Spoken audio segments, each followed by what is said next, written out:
Nah, bicara sakramen ini ada yang berpikir ada 7, begitu. Ada yang berpikir 7 sakramen. Ada yang berpikir 2 sakramen, begitu. Nah, sebenarnya penyebutannya lebih tepatnya adalah eh, ordinansi. Kenapa ordinansi? Karena sesuatu yang diperintahkan, begitu. Nah, jadi dari beberapa upacara-upacara ordinansi-ordinansi ini, ada yang menyebut sakramen ini ada beberapa hal yang akhirnya berpikir, ini ada yang menyelamatkan dan ini saya pikir ini mengganggu Injil yang benar, begitu. Ini mengganggu Injil yang benar. Dan hari ini kita akan berbicara tentang baptisan terlebih dahulu. Ya. Nah, tentang topik baptisan ini ada yang berpikir ekstrim, gitu. Harus dibaptisnya di Sungai Yordan. Nah, gitu. Jadi, itu baru sah, itu baru benar, itu baru sesuai Alkitab, begitu. Ya. Ada yang kemudian berpikir, harus di air yang mengalir, gitu. Jadi harus dibaptis harus di dalam air yang mengalir. Kenapa? Karena konsepnya adalah kenapa perlu air mengalir, gitu. Karena kalau mengalir itu dosanya ikut, gitu. Nah, mungkin ini bukan terpengaruh Alkitab, tapi terpengaruh lagu-lagu. Yesus angkat bebanku dan buang ke laut, gitu kan. Nah, jadi air mengalir, ujung-ujungnya sampai kemana itu dosanya itu? Ah, ke laut. Begitu. Tetapi apa kata Alkitab tentang topik ini, tentang baptisan ini, sehingga kita tidak berpikir bahwa ini sebagai hal yang bisa menyelamatkan. Sebelum kita membahas ayat-ayat yang biasa dipakai orang berpikir untuk mendukung pemikiran bahwa baptisan itu menyelamatkan, kita perlu uh, melihat dulu sebenarnya tentang uh, baptisan ini. Gitu. Jadi kemarin kita sudah singgung bahwa syarat keselamatan, syarat keselamatan itu harus sama bagi semua orang, ya kan? Kenapa? Karena Allah memang, saya katakan kemarin, Allah memang punya surga. Dia yang punya surga. Dia maha kuasa. Gitu. Maha kuasa.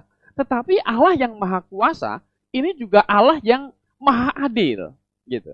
Artinya, sifat yang maha adil inilah membatasi dirinya, gitu, membatasi dirinya untuk memberikan syarat yang sama untuk seseorang masuk surga.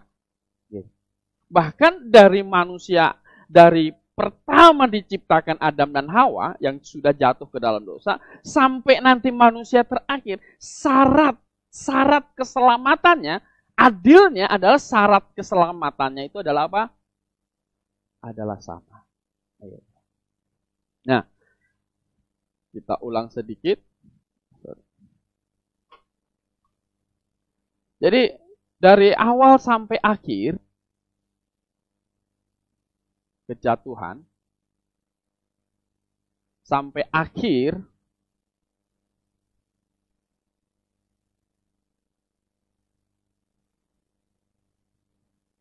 syarat keselamatannya kan sama.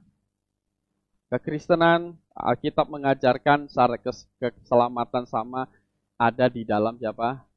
Yesus Kristus. Yesus Kristus juru selamat untuk semua manusia. Orang diselamatkan syaratnya sama, yaitu apa? Seperti koin dengan kedua sisinya, bertobat dan percaya. Nah, ini sama, harus sama. Nah, artinya kalau semua diselamatkan karena bertobat dan percaya, orang masuk surga karena ini, maka adil. Jadi semua orang yang di surga ditanya, kenapa masuk surga? Sama jawabannya. Karena saya sudah bertobat dan percaya kepada Juru Selamat Yesus Kristus.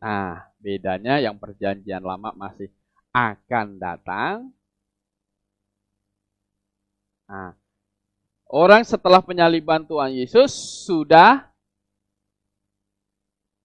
datang. Nah, masuk kepada baptisan ini. Baptisan itu tidak dikenal di dalam perjanjian lama. Gitu. Yang pertama kali membaptis itu adalah siapa? Yohanes Pembaptis. Jadi Yohanes Pembaptis, namanya kan pembaptis. Dia tidak dibaptis siapa-siapa, tetapi dia apa yang pertama membaptis. Jadi Yohanes si tukang baptis, Yohanes Pembaptis. Ini yang pertama. Jadi baptisan ini adalah apa? Adalah sebenarnya tanda persetujuan. Gitu, tanda persetujuan. Gitu. Kalau kita membaca Matius pasal 3, ini Yohanes Pembaptis sendiri yang berkata,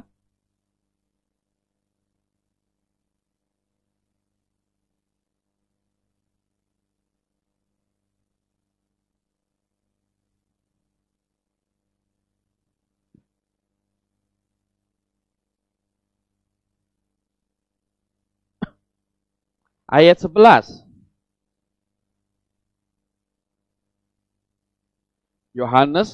Matius pasal 3 ayat 11 saya baca. Aku membaptis kamu dengan air sebagai apa? Tanda pertobatan.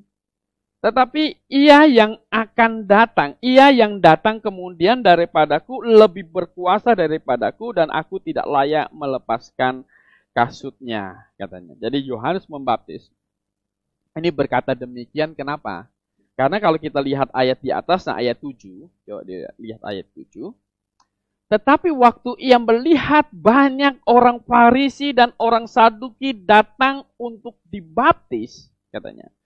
Berkatalah ia kepada mereka, hai kamu keturunan ular beludak, siapakah yang mengatakan kepada kamu bahwa kamu dapat melarikan diri dari murka yang akan datang? Jadi hasilkanlah buah yang sesuai dengan pertobatan.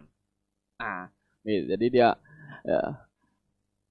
banyak orang Farisi katanya, orang Saduki datang mau dibaptis, mau minta diselam, kan baptis itu kan selam. Jadi minta mau diselamkan, gitu. Yohanes senang nggak? Gimana? Kalau baca malah dia marah. Benar nggak? Dia marah. Dia ngomong, kamu keturunan ular beludak. Wah, dia marah. Ya. Kenapa? Karena mereka mau dibaptis, tetapi tidak setuju dengan Yohanes. Gitu loh. Ya kan? Mereka mau minta diselamkan sama Yohanes, tetapi sebenarnya mereka tidak setuju. Kenapa? Karena Yohanes Pembaptis itu minta orang bertobat. Gitu. Minta orang bertobat. Gitu. Dan nanti Yohanes Pembaptis itu adalah orang yang akhirnya menggiring semua orang yang percaya kepada dia, yang jadi murid dia untuk akhirnya ikut Tuhan Yesus. Begitu.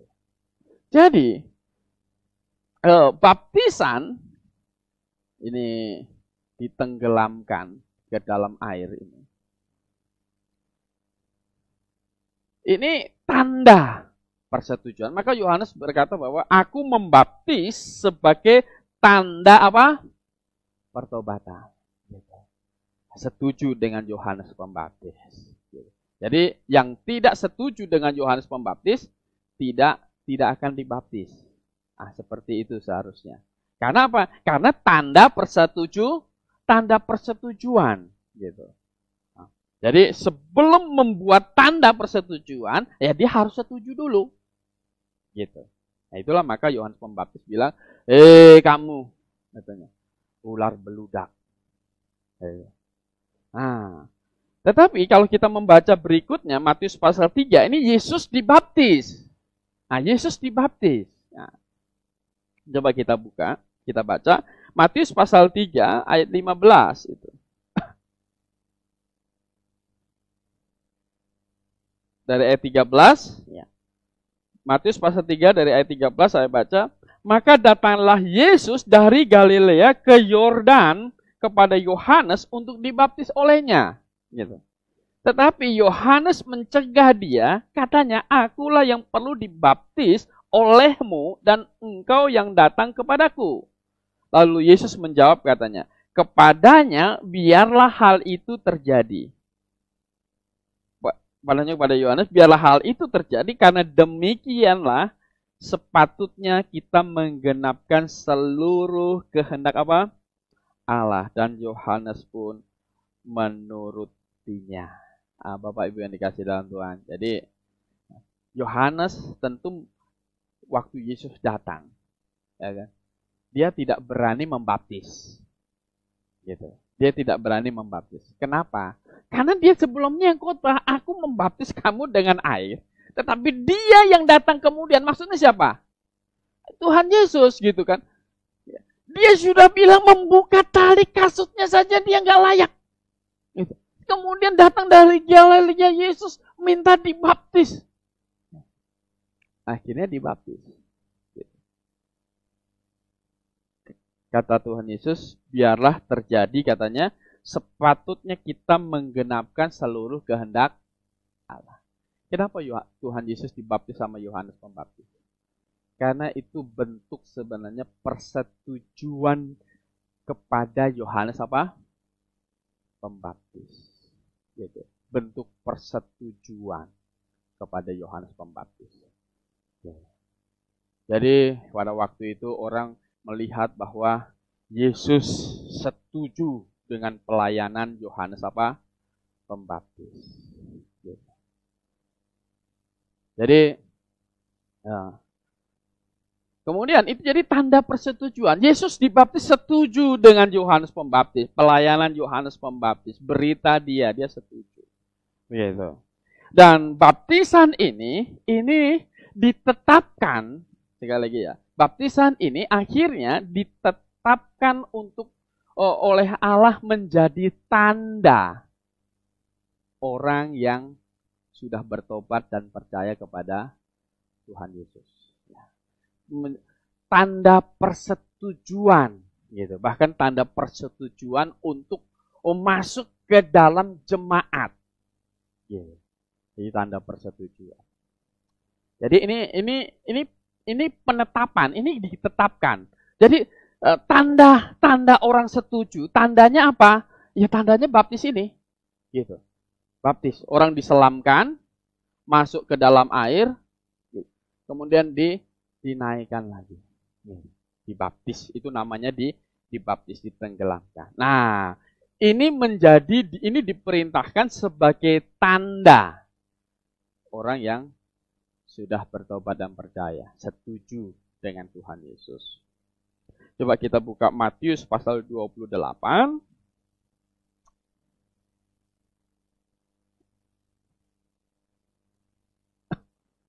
Nah, kalau kita bisa melihat ini dengan jelas, maka kita nanti bisa melihat bahwa ayat-ayat yang seakan berkata bahwa baptisan menyelamatkan, kita bisa menjadi terang oleh karena kita mengerti ini.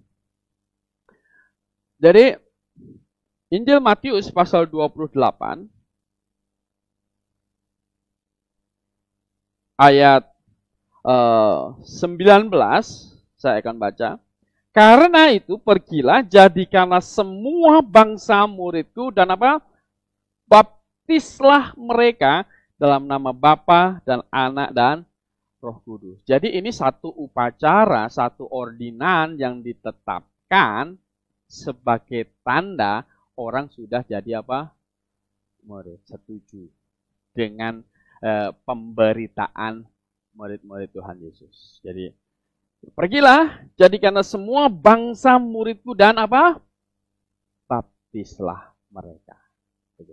Nah, kita melihat Roma pasal yang ke-6. Jadi dalam pemikiran kekristenan awal bahwa baptisan itu orang yang dibaptis itu adalah orang yang sudah bertobat dan percaya. Begitu. Roma pasal 6 ayat 1 sampai 4 saya baca di sini. Jika demikian, apakah yang hendak kita katakan? Bolehkah kita bertekun dalam dosa supaya semakin bertambah kasih karunia itu? Ayat 2. Sekali-kali tidak. Bukankah kita telah mati bagi dosa? Bagaimanakah kita masih dapat hidup di dalamnya? Atau tidak tahukah kamu bahwa kita semua telah dibaptis dalam Kristus, telah dibaptis dalam kematiannya.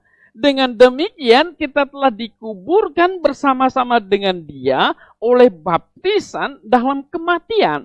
Supaya sama seperti Kristus telah dibangkitkan dari antara orang mati oleh kemuliaan Bapa, demikian juga kita akan hidup dalam hidup yang baru. Jadi kalau ada orang yang berpikir pada waktu itu, ada yang berpikir bahwa orang Kristen karena dapat kasih karunia kemudian boleh hidup sembarangan, boleh hidup di dalam dosa, begitu.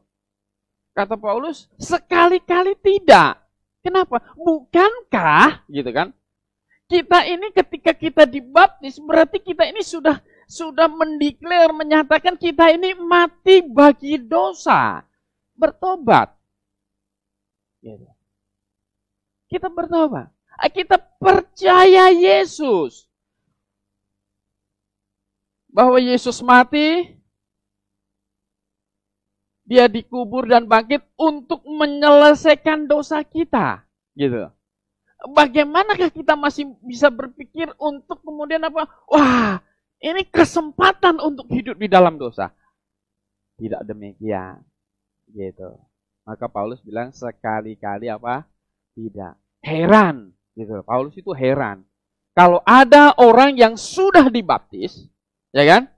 Sudah dibaptis, tetapi masih hidup di dalam dosa. Gitu. Kenapa heran? Karena kan sudah bertobat. Gitu loh pikirannya. Kan sudah bertobat. Gitu. Saya sudah lihat.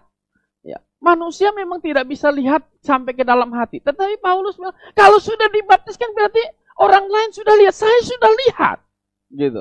Saya sudah lihat. Kamu sudah mati bagi dosa. Ya, ikut dikubur bersama dengan Kristus. Kemudian dibangkitkan.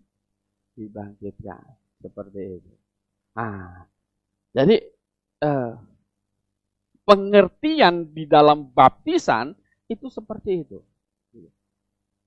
Orang yang sudah dibaptis itu adalah orang-orang yang sudah sungguh bertobat dan percaya, karena baptisan itu tanda orang sudah bertobat dan percaya. Seperti itu. Ya. Maka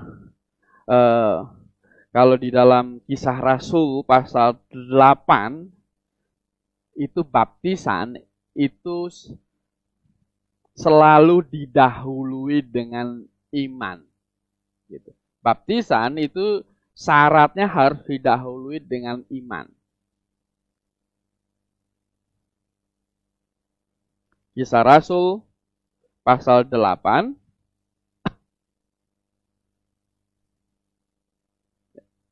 saya baca ini tentang sida-sida dengan Filipus.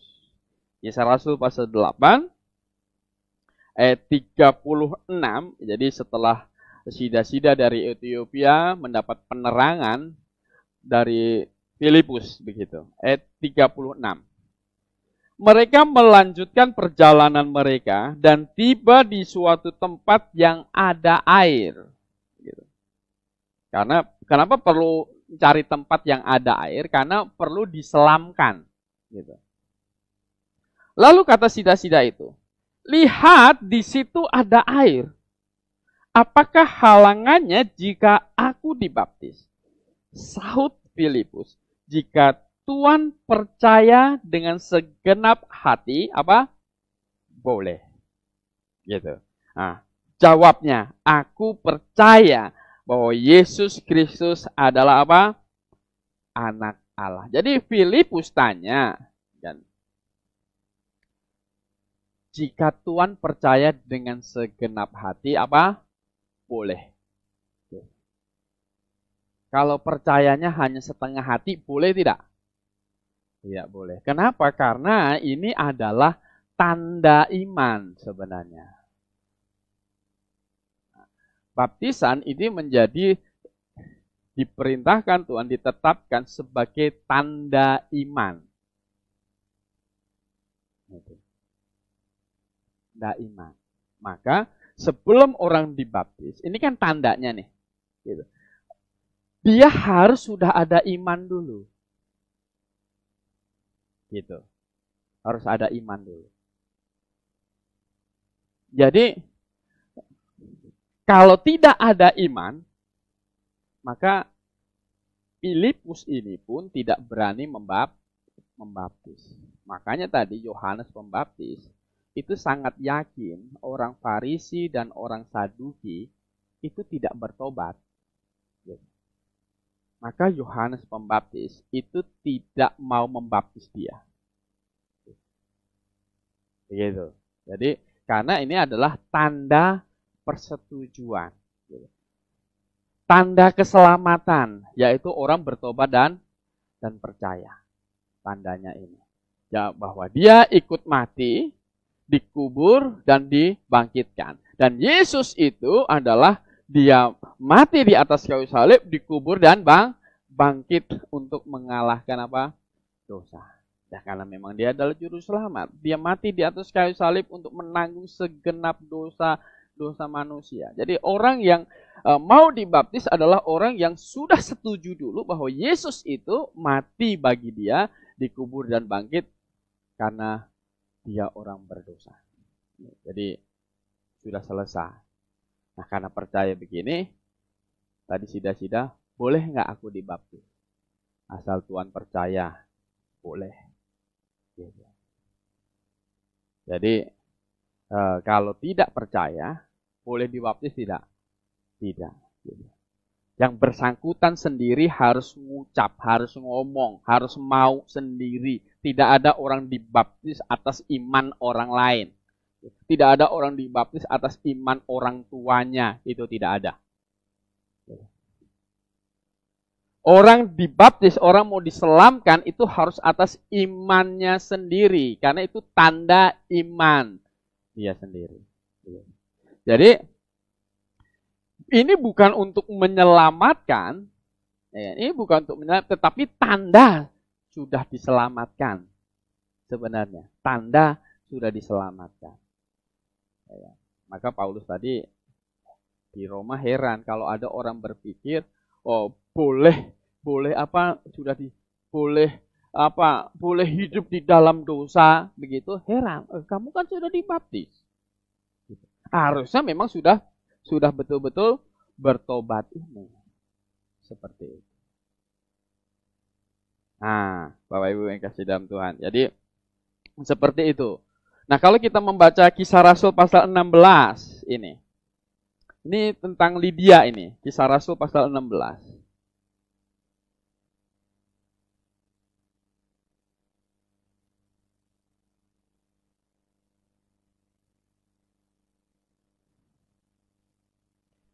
Kisah Rasul pasal 16 ayat 14 sampai dengan 15 saya baca.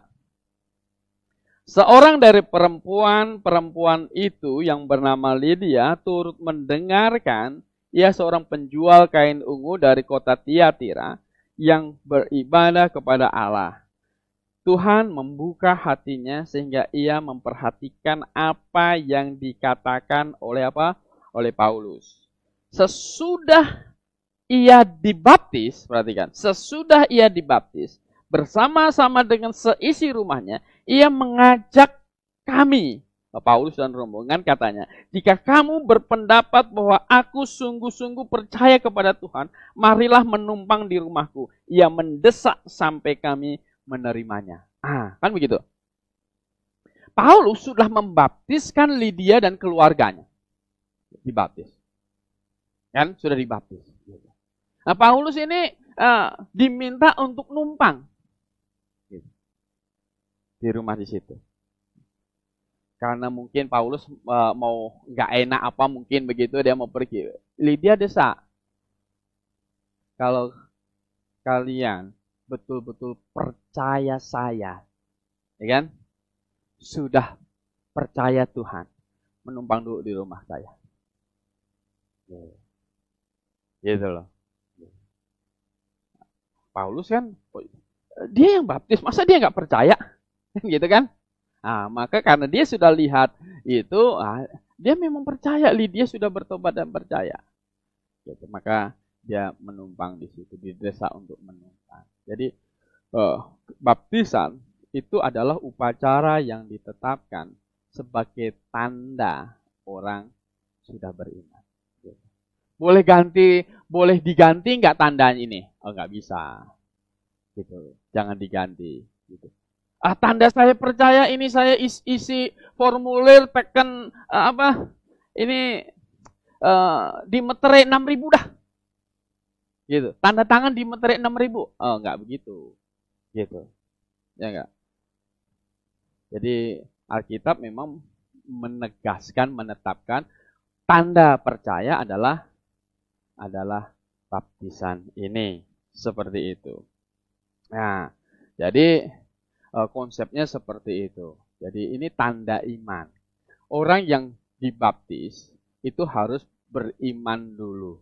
Gitu. Kalau dia tidak beriman, tidak boleh dibaptis. Nah, begitulah pengertian baptisan di dalam gereja mula-mula. Begitu. Jadi siapapun yang sudah dibaptis, itu harusnya sudah bertobat dan percaya. Gitu. Tentu pada waktu itu tidak ada orang mau dibaptis hanya karena untuk nikah seperti hari ini. Benar nggak? Hari ini kan beda kondisinya dengan waktu itu. Waktu itu orang mendeklar dia Kristen, gitu. Itu memang harusnya dia sungguh-sungguh bertobat dan percaya, gitu. Kenapa? Karena bayaran harganya. Ini paling enggak kita dapat gambaran sedikit bagaimana bayaran harga orang pada waktu itu. Coba kita buka Ibrani.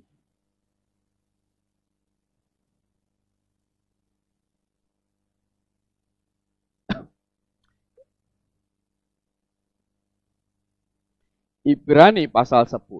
Nah, kita dapat gambaran sedikit bagaimana gereja mula-mula mengalami bayaran harganya. Dari ayat 32, Ibrani pasal 10, ayat 32. Ingatlah akan masa yang lalu, sesudah kamu menerima terang, kamu banyak menderita oleh karena kamu bertahan dalam perjuangan yang berat. Baik waktu kamu dijadikan tontonan oleh cercaan dan penderitaan, maupun waktu kamu mengambil bagian dalam penderitaan mereka yang diperlakukan sedemikian. Memang kamu telah turut mengambil bagian dalam penderitaan orang-orang hukuman, dan ketika harta kamu dirampas, kamu menerima hal itu dengan apa? Sukacita. Sebab kamu tahu bahwa kamu memiliki harta yang lebih baik dan yang lebih menetap sifatnya. Jadi gambarannya pada waktu itu seperti itu. Kira-kira orang jadi Kristen ada yang main-main nggak? Saya pikir enggak. Karena apa? Menderita aniaya. Hartanya bisa apa? Dirampas. Gitu. Katanya apa? Dicerca. Dijadikan tontonan.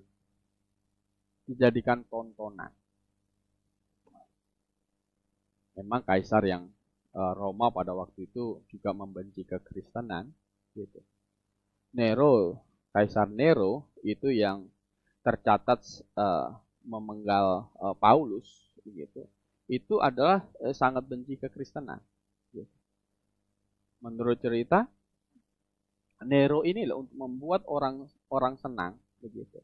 Dia bikin tontonan, dan yang jadi apa itu obornya itu adalah tubuh orang Kristen hidup disiram ter begitu, kemudian disulut api. Dari mana orang-orang orang-orang musuh-musuh ini tahu ini Kristen? Dari sudah dibaptis atau belum? Jadi mereka yang dibaptis, mereka yang sudah dibaptis itu sudah berani betul-betul membayar harga. Bahwa kalau harta dirampas, oh ya, saya punya harta yang lebih baik dan yang lebih menetap sifatnya. Di mana? Di surga. Enggak apa-apa dirampas. Tubuh ini dibakar, tidak apa-apa. Di dalam Alkitab, Stefanus dirajam dengan batu.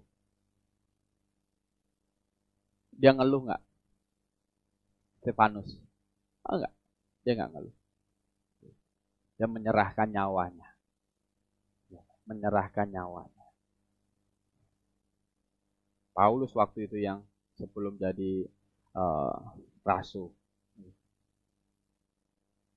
Jadi dunia seperti itu. Maka kalau orang sudah dibaptis, itu harusnya betul-betul dia beriman. Kondisinya seperti itu pada waktu.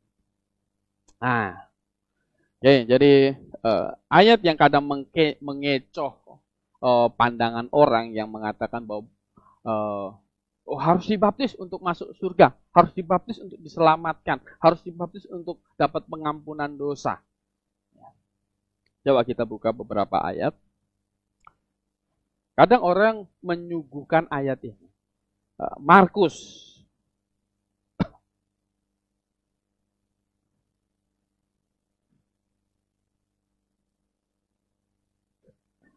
Markus 16 ayat 16 saya baca di sini.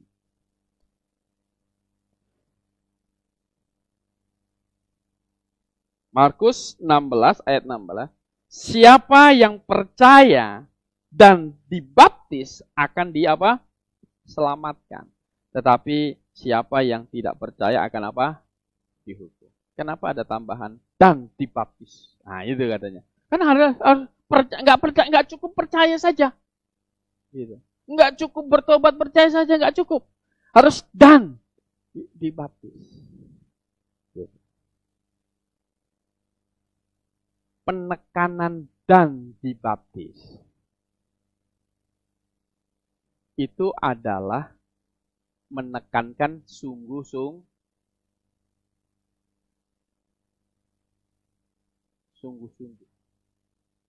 Yes.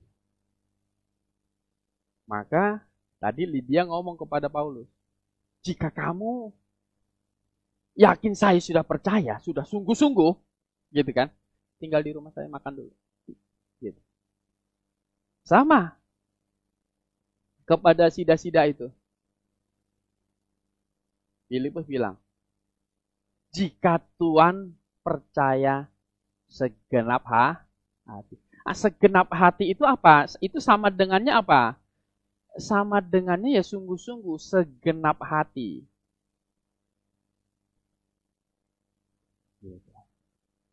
Kalau segenap hati, kalau sungguh-sungguh, gitu kan? Artinya apa? Dia siap menerima resiko setelah dibaptis. Itu. Jadi, orang yang dibaptis itu adalah orang yang sungguh-sungguh. Gitu. Kalau zaman itu, saya mau bertobat dan percaya, mau dibaptis, enggak mau. Berarti ini takut menerima apa? Resiko jadi orang Kristen. Mungkin takut nanti seperti tetangganya hartanya dirampas. Mungkin takut seperti yang lain dijadikan jadi martir, dijadikan obor di jalan. Gitu.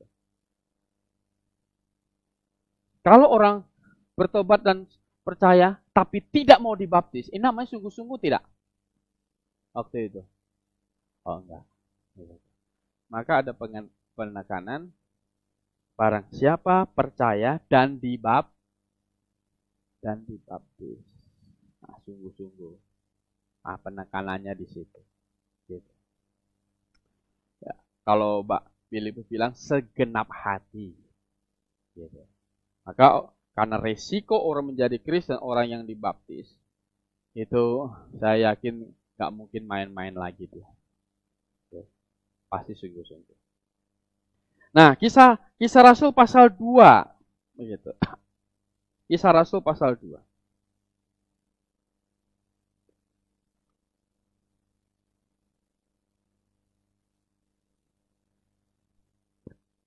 Kisah Rasul pasal 2. Ayat 38.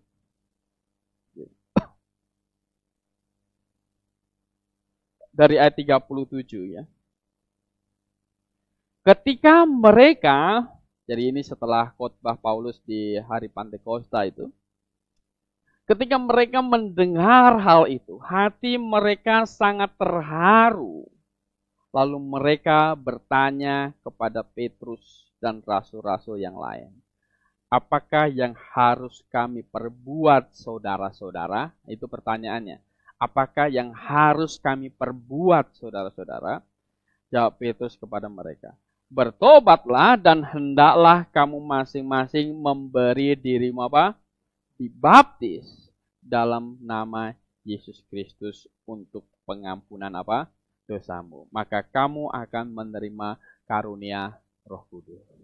Jadi perintah Tuhan kepada Petrus di amanat agung kan. Ini kejadiannya kan setelah amanat agung. Pergilah jadikanlah semua bangsa muridku dan perintahnya kan begitu. Buat pasti mereka sungguh-sungguh gitu. Buat pasti mereka sungguh. Jadi ketika ini ditanya apa yang harus kami perbuat? Ini orang sudah tersadar, dia sudah salah gitu kan. Bahwa yang ternyata tadi dia pikir Yesus itu hanya manusia biasa, Yesus itu hanyalah anak Maria, Yusuf orang tuanya dibesarkan di Nazaret, begitu.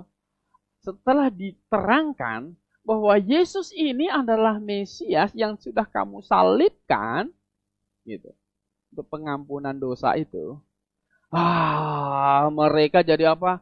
Sadar, terharu hati. Waduh, sudah salah kita ini, sudah salah ini.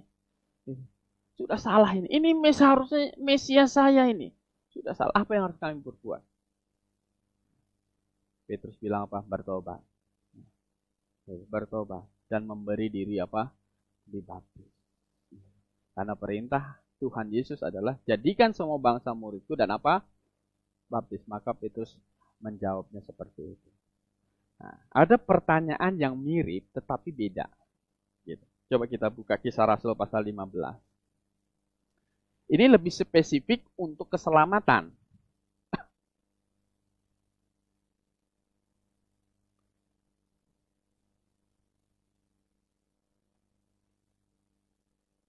Kisah Rasul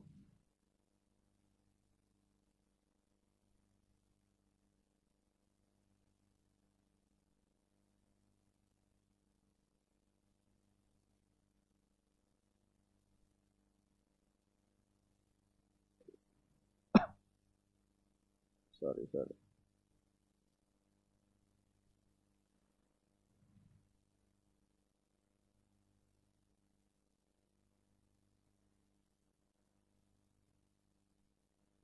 Sebentar, waktu Paulus di Filipi. Ya, Kisah Rasul pasal 16. Nah, ini kepala penjara Filipi. Kisah Rasul pasal 16. Ayat 29 sampai 30 saya baca di sini. Kepala penjara itu menyuruh membawa suluh, Lalu berlari masuk dan dengan gemetar tersungkurlah ia di depan Paulus dan Silas. Ia mengantar mereka keluar sambil berkata, Tuan, Tuan, apakah yang harus aku perbuat supaya aku apa? Selamat. Kalau tadi pertanyaan orang yang bertanya kepada Petrus, kalau begitu apa yang aku apa? Perbuat. Kalau ini dilanjutkan supaya aku selamat. Jawabannya apa? Jawabannya adalah percayalah kepada Tuhan Yesus Kristus dan engkau akan selamat, engkau dan seisi apa? Rumahmu. Nah, kemudian ayat 32, lalu mereka memberitakan firman Tuhan kepadanya dan berkata kepada semua orang yang ada di rumahnya, pada jam itu juga, ini malam-malam ini, pada jam itu juga kepala penjara itu membawa mereka dan membasuh bilur-bilur. Seketika itu juga ia dan keluarganya memberi diri apa? Dibaptis. Orang sudah percaya. Orang yang sudah percaya. Zaman itu tidak diminta. Mau dibaptis apa tidak? Enggak ada. Gitu. Mereka sudah mengerti. Kalau sudah bertobat dan percaya, mereka sendiri yang minta apa? Dibaptis. Nah, maka kita tadi membaca. Yang nawarkan dibaptis itu siapa? Sida-sida atau Filipus? Sida-sida itu, gitu, menawarkan diri. Lihat di situ ada air. Apa halangannya aku dibaptis? Karena dia mengerti waktu itu semua orang yang sudah bertobat dan percaya itu pasti dibaptis. Jadi nggak ada yang ditanya waktu itu, mau dibaptis nggak? Nah, nggak gitu. Pengertian mereka otomatis dibaptis. Jadi ini bukan untuk menambahi keselamatan, sekali lagi, tetapi ini tanda orang sudah selamat. Jangan salah, kalau kita dibaptis dengan maksud untuk masuk surga, itu berarti menganggap pengorbanan Yesus di atas kayu salib tidak apa? Tidak cukup. Inilah yang menambahi Injil itu. Ini malah berakhir di neraka. Gitu. Karena menganggap bahwa pengorbanan Yesus Kristus tidak apa? Cukup. Lagu yang kita nyanyikan tadi, bukan syahadat dan lambang tumpuan iman. Cukuplah sudah Al-Masih mati bagiku. Itu untuk bicara tentang keselamatan. Jadi kalau sabotase yang iblis mau mengganggu orang, nggak cukup percaya masuk surga, perlu ditambah upacara sakramen ini. Maka tadi di depan saya bilang ada yang berpikir masih perlu di tempat air yang apa? Mengalir. Begitu. Ada yang begitu. Oke, baik. Pembahasan kita saya pikir kita sudahi. Kalau ada pertanyaan, silahkan yang di luar boleh tulis di kolom komentar, yang kita di sini silahkan. Kalau ada pertanyaan untuk mempertajam penjelasan, silahkan juga disampaikan. Silahkan kalau ada. Yang dari luar tidak ada. Yang di sini silahkan ada pertanyaan untuk untuk nambah. Mungkin ada ayat yang Anda pernah ketemu ini untuk ini nih. Untuk baptisan menyelamatkan, Anda pernah ketemu misalnya. Oke, silahkan.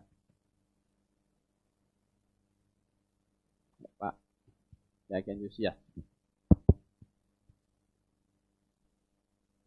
Saya mau tanya di surat Petrus, Pak. Surat Petrus. Surat Petrus. Surat Petrus yang pertama, pasal yang ketiga, ayat 21. Apa maksudnya? Surat Petrus yang pertama. Pasal 3, ayat 21. Ya, silakan dibaca. Ya. Jika kamu sekarang diselamatkan oleh kiasannya, yaitu baptisan. Semua bukan penyakitan jasmani, melainkan untuk menghadirkan hati nurani yang baik kepada Allah. Oleh kebangkitan. Oke.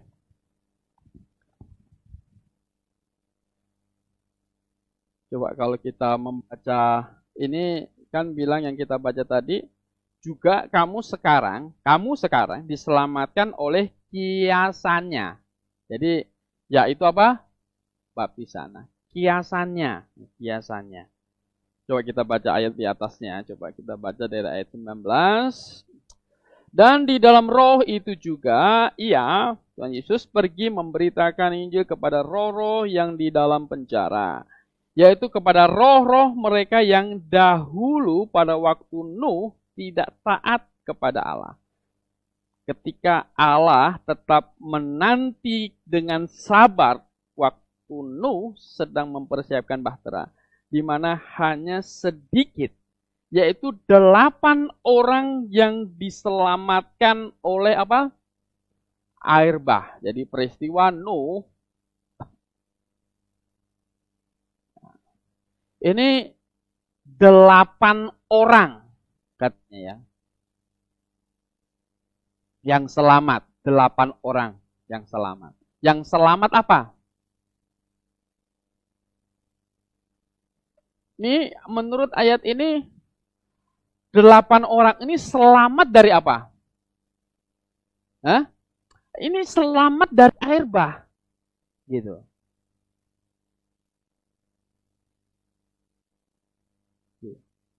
Ya. Jadi 8 orang ini selamat dari air bah. Nah, dan kamu sekarang diselamatkan oleh kiasannya. Kiasan apa? Kiasannya, ya yang dikiaskan apa? Nuh diselamatkan dari air bah. Nah, kamu itu diselamatkan dari kiasannya, yaitu apa? Baptisan tadi. Oke, baptisan. Nah, baptisan ini adalah kiasan dari yang menyelamatkan Nuh. Jadi baptisan ini kiasan dari air bah juga. Kok air bah ini bisa menyelamatkan 8 orang ini? Ya. Karena air bah ini kan memisahkan orang-orang fasik yang tidak mau percaya Tuhan kan? Orang jahat gitu. Habis semua sama air bah. Nuh diselamatkan oleh air bah, diselamatkan dari mereka ini gitu. Ya. Diselamatkan dari mereka ini, dari pengaruh jahat mereka. Kalau nggak ada air bah, kalau Tuhan tidak datangkan air bah, Nuh dan keluarga, mungkin keluarganya bisa terkikis, benar nggak imannya? Setelah selesai air bah aja, satu anaknya siapa sih? Si Ham, gitu. Cabul pikirannya, gitu. Nah, kenapa baptisan bisa air bah ini mengkiaskan baptisan? Nah, sebenarnya baptisan ini tadi ayat yang belum kita baca. Baptisan ini juga sebenarnya memisahkan kita dari apa? Dari dunia ini sebenarnya.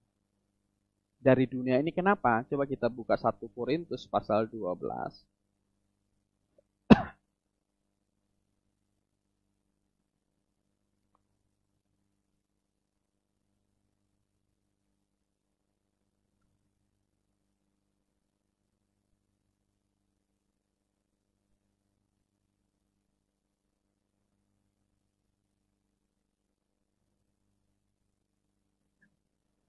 1 Korintus pasal 12 ayat 13, ayat 12 dan 13 saya baca. Karena sama seperti tubuh itu satu, dan anggota-anggotanya banyak. Dan segala anggota itu, sekalipun banyak, merupakan satu tubuh. Demikian pula Kristus. Sebab dalam satu roh kita semua, baik orang Yahudi maupun orang Yunani, baik budak maupun orang merdeka, telah apa? Dibaptis menjadi satu tubuh. Dan kita semua diberi minum dari satu roh. Nah, ini sebenarnya gereja itu bukan lambangnya bukan begini, tapi sebenarnya tubuh Tuhan gitu loh. Gereja lokal itu lambangnya tubuh Tuhan. Nah, orang dibaptis masuk ke dalam gereja lokal di sini. Gitu. Tadinya dia di luar. Gitu kan? Untuk tergabung di dalam tubuh Tuhan, jemaat lokal, bagaimana caranya? Tuhan tetapkan, kamu harus setuju dengan pengajaran di sini, yaitu tandanya dibaptis. Nah, jadi ketika orang dibaptis, selamat, dia terpisah dari apa? Dari dunia ini. Gitu. Dipisahkan. Maka eklesia, jemaat, itu orang-orang yang dipanggil keluar dari apa? Dunia. Gitu. Nah, titik dia keluar dari dunia tadi adalah apa? Baptisan tadi. Sama seperti air bah ini menyelamatkan 8 orang dari dunia, kamu diselamatkan juga dari kiasannya, oleh kiasannya. Kiasan apa kiasan? Air bah itu, yaitu baptisan, masuk ke dalam jemaat lokal. Terjaga satu iman. Satu iman, satu pengertian, karena untuk masuk ke sini, gitu kan? Untuk masuk ke satu jemaat, berarti dia harus setuju dulu. Gitu. Kan satu tubuh. Gitu. Harus setuju. Gitu. Nah, kalau setuju berarti mau dibaptis. Nah, kiasan air bah itu adalah baptisan. Oke?